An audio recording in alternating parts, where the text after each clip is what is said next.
Holly's life could hardly be called happy. When she was very young, her mother died tragically at the factory. Her father decided it would be best to move in to his mother. The man struggled deeply with his wife's death and, as often happens, began to drink. Over time, his drinking worsened.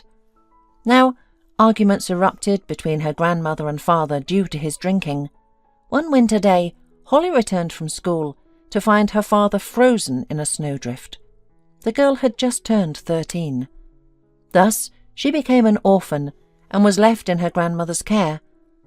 Her grandmother declined rapidly after the loss of her only son. She often sat by the window crying and saying she couldn't believe her boy was gone and was waiting for him to return. In those moments, Holly was terrified. It seemed to her that her grandmother had truly lost her mind and didn't understand that her father was gone. However, the woman would distract herself and return to reality for a while. But Holly was still afraid that something might happen to her grandmother. Holly finished school and enrolled in a nursing school. She was very capable and succeeded in her nursing school. After graduation, Holly was assigned to a small town where she met her first husband. She fell in love with him instantly and completely. The world ceased to exist for her. There was only Carlos and everything related to him. Everything else faded into the background. They married 6 months after meeting. A year later, their son Eric was born. It seemed that true happiness had finally come to Holly. Life began to improve for the first time in many years. Holly felt genuinely happy. But 3 years after their son's birth, Carlos died. He worked in construction, and a collapse occurred, crushing him under a concrete slab. Thus, Holly became a young widow, raising her son alone. Time flew by unnoticed. Eric had grown up. He had just turned 13. Holly was returning home from her shift and thinking about how she and her son would visit her grandmother. She had a vacation coming up, and her son had spring break. Holly's relationship with Grandma was strained. Her grandmother was upset that Holly rarely visited, and no explanations satisfied her, although she knew that her granddaughter was a widow, raising a son and working 2 jobs to make ends meet. Holly was about to cross the street when she heard a strange noise. She looked around and saw a man in the bushes. Her nurse instincts kicked in immediately, and she rushed to help. "Sir, don't move, you shouldn't. Where does it hurt? What happened?" Holly quickly asked. "My head. Someone hit me from behind," the man whispered. Holly called an emergency service and requested help while examining the man and providing first aid. The ambulance arrived within 10 minutes and took the injured man to the hospital. He had a moderate concussion and multiple soft tissue contusions. 3 weeks later, Holly was walking home when she heard someone call out, "Miss, please wait a moment." Holly turned around and saw a man hurrying toward her. She looked around, but there was no one else, so he must be calling her. But she didn't recognize him. "Excuse me, are you talking to me?" Holly asked. Yes, you. Please don't rush off. I need to speak with you." "I'm sorry, but what about?" Holly asked, puzzled. "I don't believe we've met." "Not exactly," the man smiled. Holly looked at him closely again and thought, "No, I'm sure I don't know him. I would remember such an interesting and handsome man." "You saved me," the man said. "Ah, now I see," Holly realized. "You're the man who was attacked recently. I'm so glad you're recovering. Did they find who attacked you?" "Yes, they did. It was my ex-wife's brother. We had a difficult divorce and he blamed me for it. He decided to punish me in this strange way." "That's terrible. I'm glad you're all right. Head injuries can be very dangerous," Holly said sympathetically. "But why were you looking for me?" "To thank you, of course," the man smiled. "I'm Douglas." He extended his hand. "Nice to meet you, Douglas. I'm Holly." "I'm sorry I don't have flowers, but I wanted to invite you to dinner at a restaurant. Your husband won't mind, will he? It's just a thank you dinner for saving me." Holly immediately thought of Carlos. Despite the passing years, she still loved her husband deeply, and every time someone asked about him, tears welled up in her eyes. The pain was still raw. In all the years since his death, Holly had not been with another man. Her friend Cassandra scolded her, saying it wasn't healthy and that she should find someone, even just for companionship. But Holly couldn't imagine anyone else touching her. She still loved her husband. But now, looking at Douglas, before he mentioned her husband, Holly found herself thinking that she liked him. There was something magnetic about Douglas that drew Holly in. He noticed the change in her expression and quickly apologized. "I'm sorry, did I say something wrong?" "No, it's all right. I'm a widow. I don't have a husband," Holly explained. "I'm so sorry. I didn't mean to bring up painful memories. That was awkward of me." Douglas sincerely apologized. "It's okay, Douglas, you didn't know, and I understand you didn't mean to. It's just still a sensitive topic for me." "Your husband passed away recently?" "Many years ago. He died in a construction accident." Douglas looked at Holly in surprise. This beautiful young woman still remained faithful to her late husband, which was quite rare these days. He decided not to comment further and changed the subject. "Do you live nearby?" "Yes, that's my building over there," Holly pointed. "I'll accept your invitation to dinner, Douglas, but let's make it tomorrow. I'm exhausted today." "Of course, tomorrow it is. Where and when would you like to meet?" "How about Imperia? The prices are reasonable and the food is good. Around 7 o'clock? "Sounds perfect. Tomorrow at 7 p.m. at Imperia. I'll be looking forward to it." He kissed her hand goodbye and walked briskly to his car parked nearby. Holly watched him leave, feeling a magnetic pull towards him. She decided to ask her friend Cassandra for help in preparing for the date. "Hey, Cassandra, I have some news for you. You might want to sit down." "Hey, did you win the lottery?" Cassandra joked. "No," Holly laughed. "It looks like I have a date tomorrow." Cassandra feigned a dramatic fall. "I'm fine, except for falling off my chair," she joked. "And who is this date with?" Holly briefly recounted her first encounter with Douglas. "Great!" Cassandra smiled. "But what does he do? What does he look like? Although, if you agreed to go out with him, he must be quite attractive." "Oh, stop it," Holly smiled. "So will you help me?" "Of course. We need to find you a proper dress. I'll be at your place by 4 and make you look like a queen tomorrow. And don't worry about Eric. I'll take him to my place and you can relax and enjoy your evening. I hope your date goes well." "Oh, stop it. I just want to talk to him." The next day, Cassandra arrived earlier than planned. By then, Holly had already done her manicure and makeup. However, when Cassandra saw Holly's makeup, she insisted she wash it off immediately. "Are you kidding me? Who are you planning to impress with that makeup?" Cassandra scolded. "Wash it off and sit down." Holly obediently went to wash her face. Truth be told, she had never been good at makeup and rarely wore it, so Cassandra's help was invaluable. "What would I do without you?" Holly said, returning from the bathroom. "You'd have come to the restaurant looking terrifying," Cassandra laughed. "Seriously, you do so much for me and help me out all the time. You must have been sent by God to keep me from going crazy with my life," Holly continued. "Stop it, you're making me blush.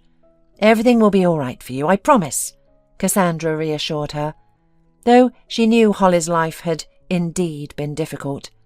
"Let's not dwell on the past and focus on the future, specifically tonight. Did you pick out a dress?" "Yes, I'll show you." Holly jumped up and brought out a dress. Cassandra looked at the dress and didn't know whether to laugh or cry. It was a pale red dress with large white stripes, at least a decade old, and looked very worn. "You were going to wear this? Are you joking? How old is this dress?" I don't wear dresses, you know that. This is from my past life. Well, let it stay in the past. Here. Cassandra went into the hallway and returned with a bag. I brought 3 dresses for you to choose from. Good thing we're the same size. Pick the one you like best. Cassandra took out a dark blue dress and held it up to Holly. I think this one will look great. Do you like it? Holly put on the dress, but it was too short. Cassandra could tell from Holly's expression that she wouldn't leave the house in it, so she took out another dress, a dark burgundy, almost black, long dress with a tasteful neckline. Try this one. It will suit you perfectly. Holly put on the dress, and at that moment, Eric ran into the room and stopped, staring at his mum. "Mum, you look so beautiful in that dress." "Well, that settles it," Cassandra said. "A man has spoken, and we should listen. It really suits you." Holly went into the hallway and looked at herself in the mirror. The dress was magnificent. She looked like a queen. Cassandra paused for a moment, gathering her thoughts. "It's too good for me. I can't wear it." "Are you out of your mind? You're a stunning woman. You should wear dresses like this every day," Cassandra scolded. "We'll do your makeup and hair beautifully, and you'll captivate every man in the restaurant." "I'll feel uncomfortable in this dress," Holly protested. "Maybe I should just wear jeans and a shirt. After all, I can go to a restaurant dressed like that, and no one will kick me out for my appearance." "Yes, exactly," Cassandra agreed with a serious expression. "Wear whatever makes you most comfortable. You could even wear a tracksuit and slippers. No one will kick you out, although the man you invited to dinner might regret it 10 times over and run away as soon as you leave the restaurant." All right. No need to exaggerate. I'm just saying. He liked me in my everyday clothes," Holly tried to argue. "And? To truly impress a man, you need to put in some effort. Do you think you can impress him with jeans? I highly doubt it. Enough chatter. Sit down. We're going to make you beautiful." Holly knew arguing with Cassandra was pointless, so she obediently sat in the chair. By 7 o'clock, Cassandra had finished working her magic, and Holly was finally allowed to see herself in the mirror. She was astonished by her reflection. Then she turned and hugged her friend. "Thank you so much. I feel completely different in this outfit." "Of course you do," Cassandra smiled, pleased with herself. "Now, pack the essentials in your purse. It's in the bag. I brought a universal one just in case. And get going on your date. Eric and I will be rooting for you." "Just don't tell Eric where I'm going," Holly remembered to warn. "I don't want him to think his mum is a traitor." "Are you crazy? What kind of traitor? Who are you betraying? You're an adult single woman who has the right to a personal life. Get those silly thoughts out of your head.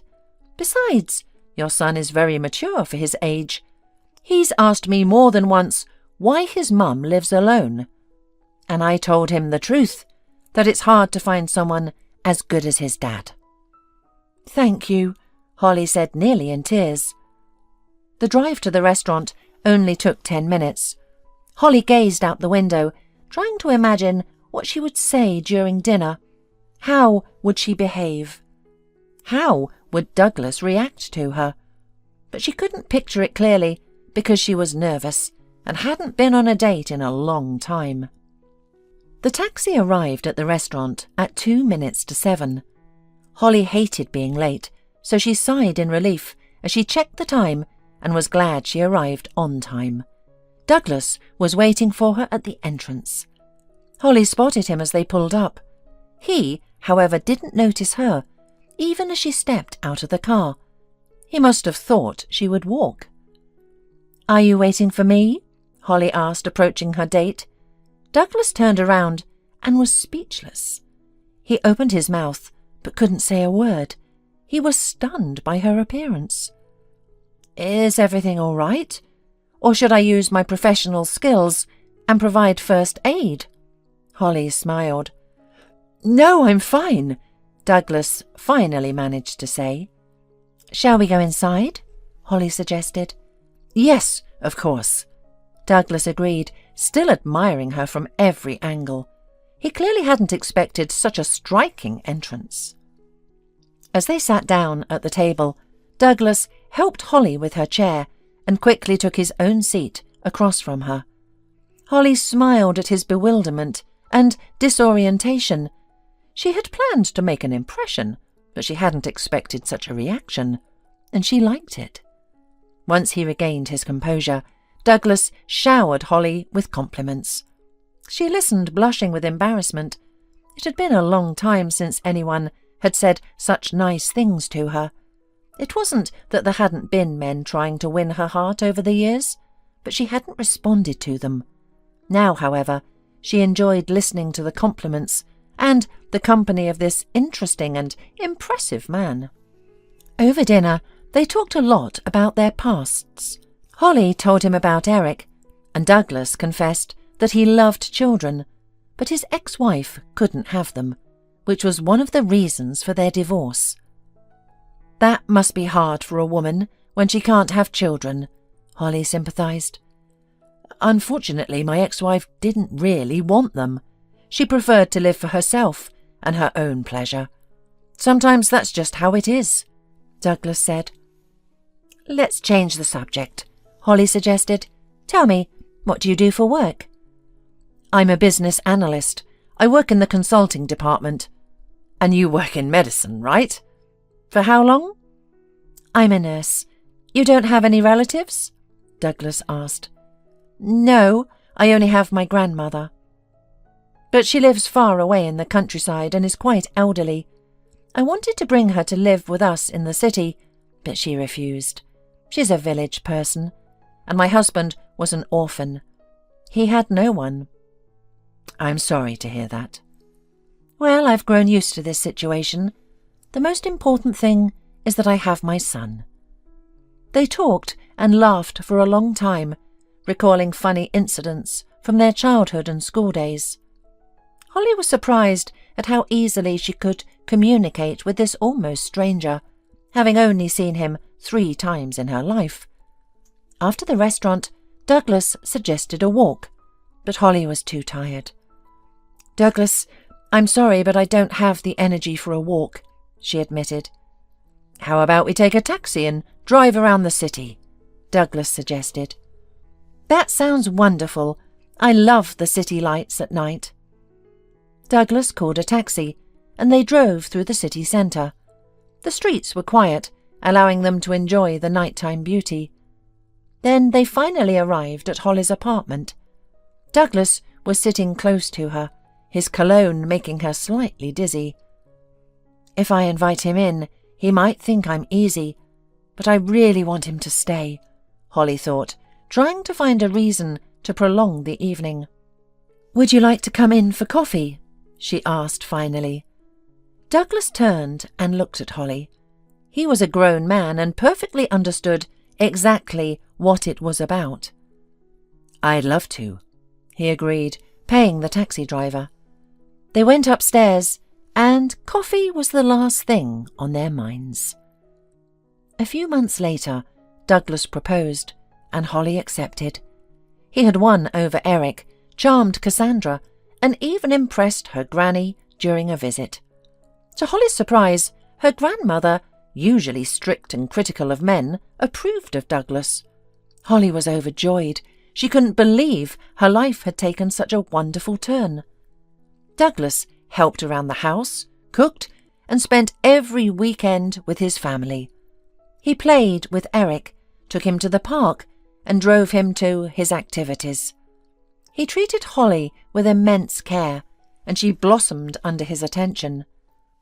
This happiness lasted for nearly 5 years, until Eric graduated from high school and enrolled in a university in another city. After Eric's departure, things began to change rapidly. Douglas started coming home late from work, sometimes working weekends and frequently travelling for business. Holly struggled to understand the sudden change in her husband. One evening, Douglas called to say he would be late again. Holly hung up the phone and burst into tears. She felt hurt that he didn't seem eager to come home and offered no explanations. Holly called Cassandra, her voice trembling with tears. "He's staying late at work again," she sobbed. "Maybe he really is busy with his new position," Cassandra suggested. "Cassandra, he was promoted a year ago. Even then he wasn't like this. I don't understand what's happening." "Have you tried talking to him?" "Yes, many times, but he avoids the conversation." Holly cried. "Let's think logically," Cassandra said, trying to calm her friend. "There must be a reason for his behaviour. Maybe he's having health issues and doesn't want to worry you." "Seriously, if he gets a splinter, he talks about it for 2 days." "Maybe trouble at work?" Cassandra continued. "I don't know. He doesn't talk about it." "I still think you need to try to talk to him," Cassandra insisted. "All right, I'll try," Holly agreed, hanging up the phone. She took a deep breath and dialed Douglas's number. "Douglas, is everything all right?" she asked. "Yes, just a lot of work. It's the end of the quarter, and I need to prepare a report," he explained impatiently. "I understand, but we've grown distant, don't you think?" "Holly, I'm at work. We can discuss this at home, not during business hours. I'm busy," Douglas snapped. "All right, I'm sorry. I'll leave dinner on the stove if you want to eat when you get home." "Fine," Douglas said, hanging up. Holly decided not to dwell on it and headed to the bathroom. She drew a hot bath with bubbles to relax, but her thoughts kept returning to Douglas's strange behaviour. A man cannot change in such a short time, just like that, without reason. And he began to talk to her reluctantly, as if with a favour, and could yell on the phone, hiding behind the business. That's never happened before.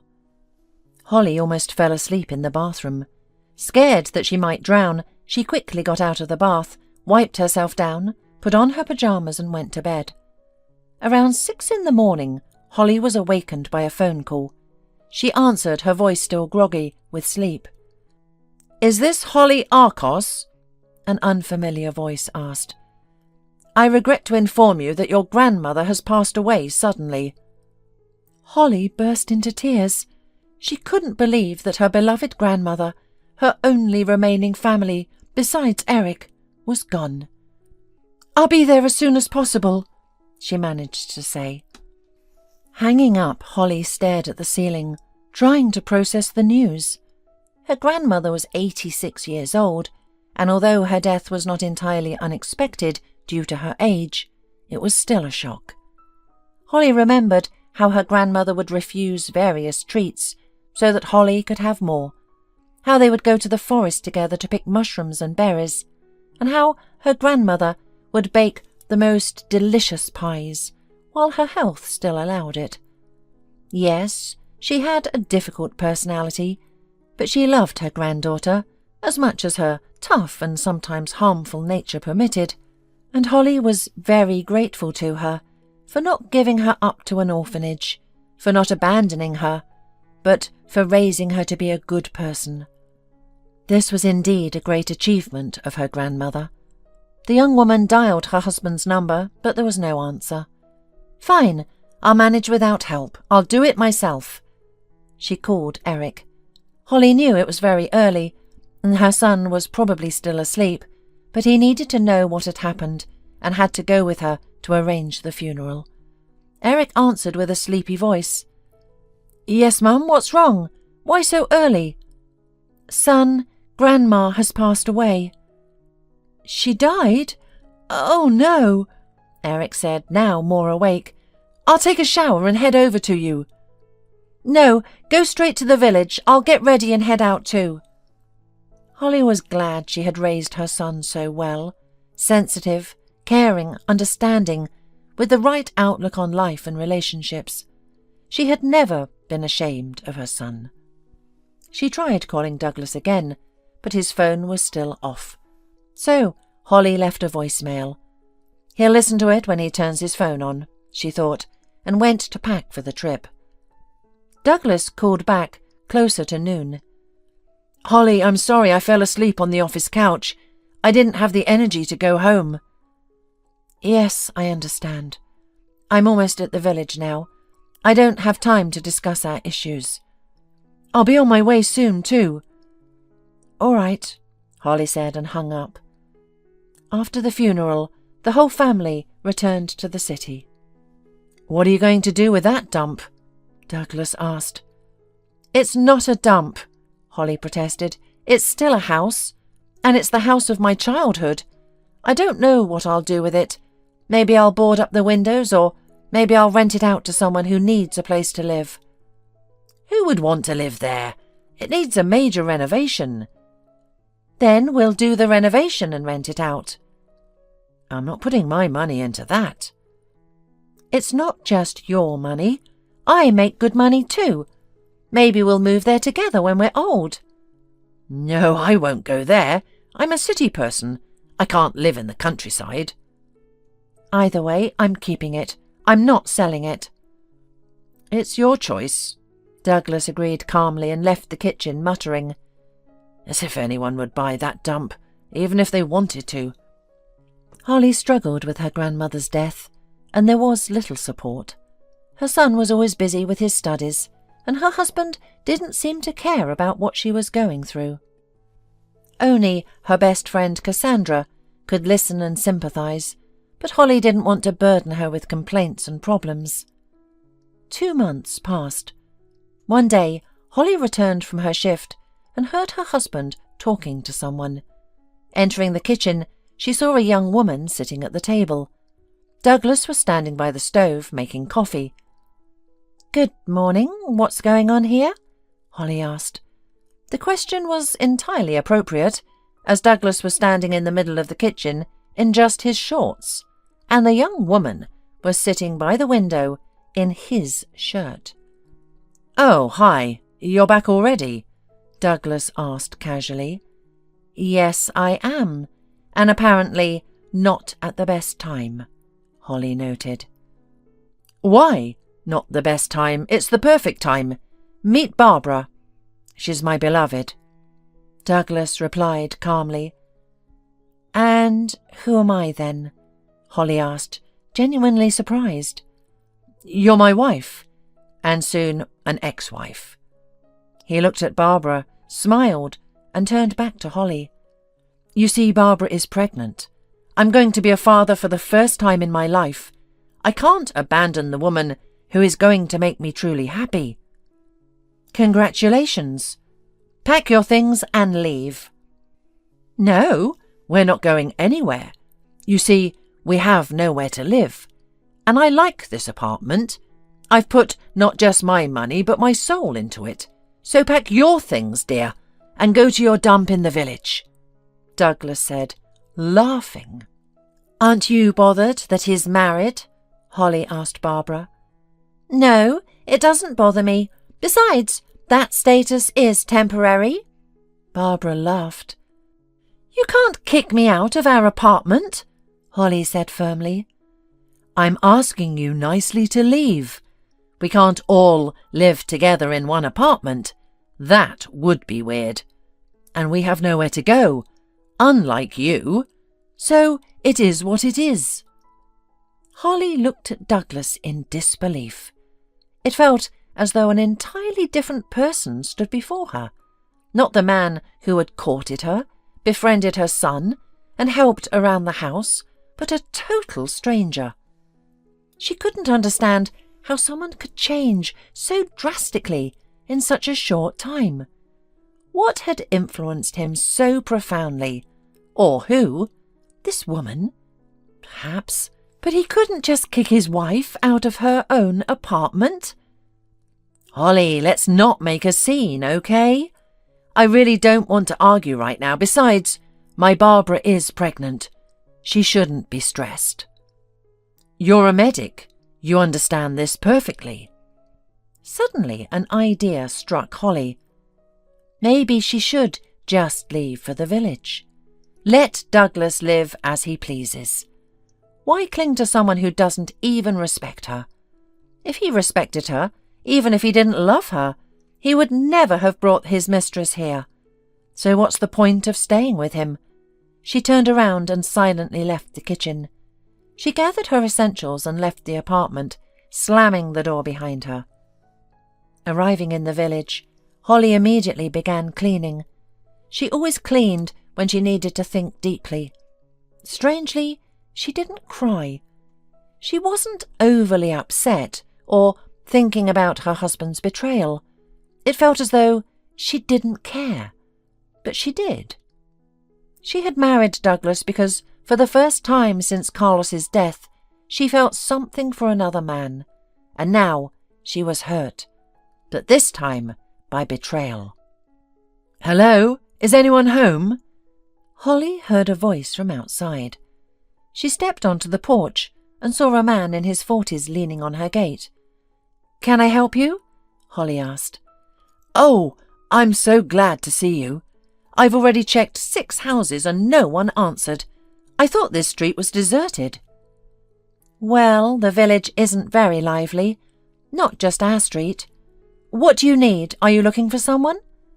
"No, my car broke down. I'm building a farm on the outskirts of the village. I want to breathe life back into our nearby villages." Holly looked at the man in surprise. "Do you really think that will help revive the nearby villages?" "I don't think, I know. Not everyone wants to live in the city. Some people would love to move to the countryside if there were jobs available. I'll provide those jobs, allowing people to live in the fresh air and enjoy natural produce. I have a successful complex in the region. I spent several years setting it up, and now it runs like clockwork. I left a manager in charge and came here. I was born here, in a neighbouring village. Now I want to revive my hometown. I have the experience." If Holly hadn't interrupted him, he probably would have talked about his dreams and plans for much longer. "So, how can I help you? Unfortunately, I don't have a car." "Is there your husband around?" "No," Holly replied, lowering her head. For some reason she felt embarrassed and even ashamed that there was no man in the house. Officially there was, but in reality there wasn't. "That's not a problem. You must have tools around. May I take a look?" "Yes, of course. Come in."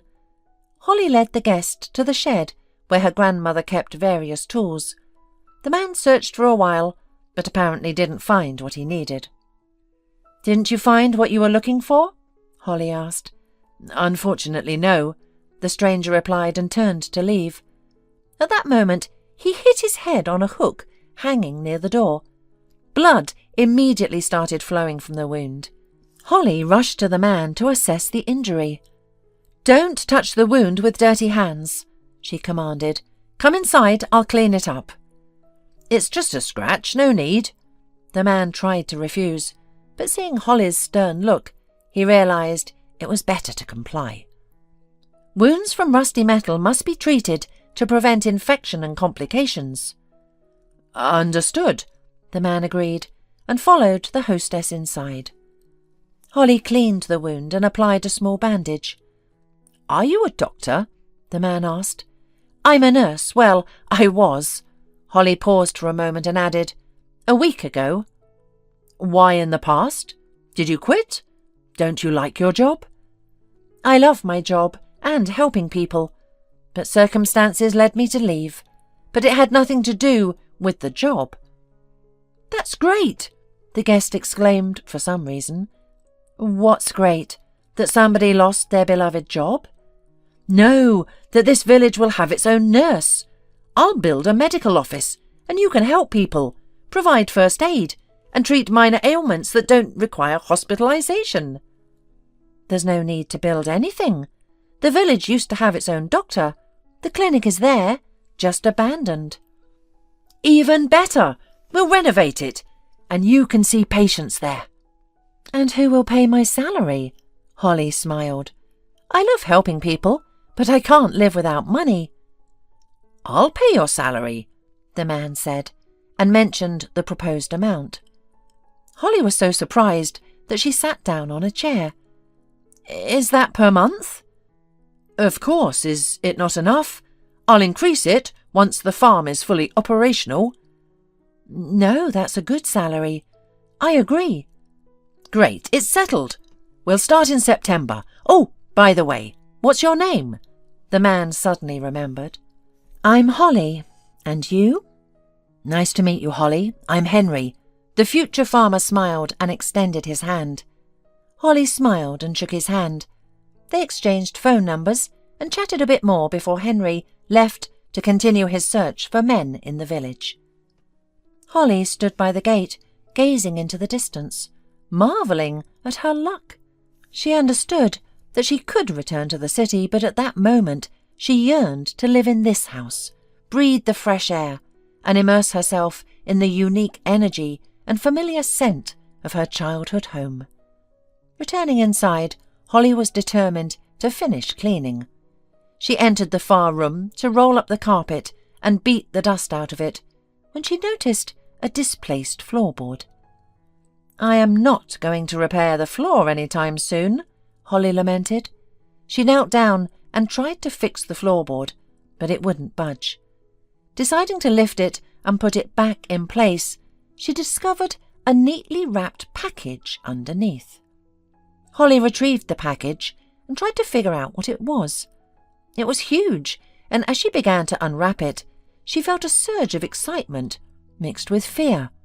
Her heart raced and her palms grew sweaty. What if this was a family secret, best left unknown? She tossed the package onto the floor. "Maybe I should just burn it," she asked herself. But curiosity won out, and she unwrapped the package. As she revealed its contents, Holly felt genuinely ill. The package contained stacks of dollars. "This is a lot of money," she thought. "Where did such a large sum come from?" She noticed a note tucked inside another package and, with trembling hands, unfolded it. The handwriting was unmistakably her grandmother's. "Dear Holly," the letter began, "if you are reading this, then you have found your inheritance. When you were born, your father started on saving money for your dowry. After his passing, it was difficult to save. You remember how we lived. I tried not to deprive you, but it wasn't always possible. For some reason, I believed that the future was more important than the present. Later, when you got married, I wanted to give you the money, but I thought you didn't need it at the time. Now that Carlos has passed away, and you are left alone with a small child, you need this money. You are welcome to take it and use it. Forgive me, it's all I could do. Your loving grandmother." Tears streamed down Holly's cheeks. In the last decade, her grandmother had indeed experienced memory issues, often forgetting even her great-grandson's name. She must have forgotten about the inheritance as well. This was a significant sum by their city's standards, and in the village it made her almost a millionaire. Suddenly, an idea struck Holly. What if she invested in the farm's construction? That way, she could secure her future and Eric's. The money would steadily flow into their family budget. She decided to call Cassandra immediately and stepped outside. "Hey, friend, how's it going?" Holly asked. "Hey, you are missing. Did you leave home?" Cassandra replied. "Who told you that?" "Douglas, I stopped by your place today. He said that you ran off with another man," Cassandra said. "Of course I didn't believe that nonsense and planned to call you tonight, but you beat me to it." Holly recounted how she returned home to find her husband with his pregnant lover. He had suggested she leave the apartment to them since Barbara was pregnant, and they had nowhere to live, while Holly now had her granny's house and should go there willingly. Cassandra was furious. "Why didn't you call me right away? We could have kicked that shameless pair out." And why did you leave your mutual apartment to them? You should fight." Cassandra, calm down. Honestly, I'm glad I left. I've seen for a while now that Douglas has changed. She's pregnant, and he has no children of his own. He's always dreamed of this, and he's not getting any younger. If not now, when? Let him be happy. And the apartment?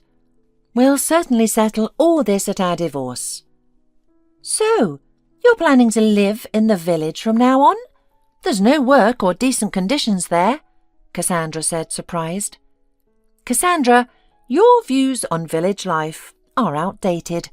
There are opportunities here, and I've already found a job, by chance. Plus, I discovered my inheritance. I found a letter from my grandmother today while cleaning. My parents and grandmother had been saving money for me. I inherited a substantial sum. I'll renovate the house and invest in a promising project. I've thought it all through and will live comfortably in the fresh air. Are you sure about this project? What if it's a scam? Cassandra worried. No, it's legitimate. We'll sign an official contract. I've planned everything. I just need to convince one person, but I think he'll agree. Come visit me later. And now I have chores to do. Bye. Holly hung up and immediately dialed another number. Henry? Hi, it's Holly again. Did you fix your car? Yes, thank you, Holly. Were you worried? A bit. I need to meet with you. Is that possible? Of course, tomorrow at 9. I'll be in the village and we'll stop by your place. See you then.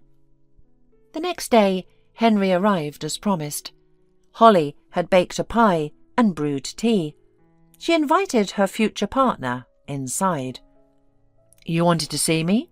Henry began. Yes, I have a serious proposal for you. Maybe we should chat first. Get to know each other better? Henry suggested with a smile. It's a business proposal, Holly clarified, blushing. Oh, business? That's less interesting. I was hoping for more, Henry teased. Why is it less interesting? Are you refusing already? Holly worried. No, it's interesting. I just hoped it wouldn't be about business. Holly ignored his teasing and explained her idea. I want to be your partner, invest my money in the farm and renovate the medical clinic. What do you think? Henry was visibly surprised, but agreed. Let's make it official with a notary to avoid any issues later. Soon Holly's life took an exciting turn. She renovated the medical clinic and her home, created a garden, and even installed a pool.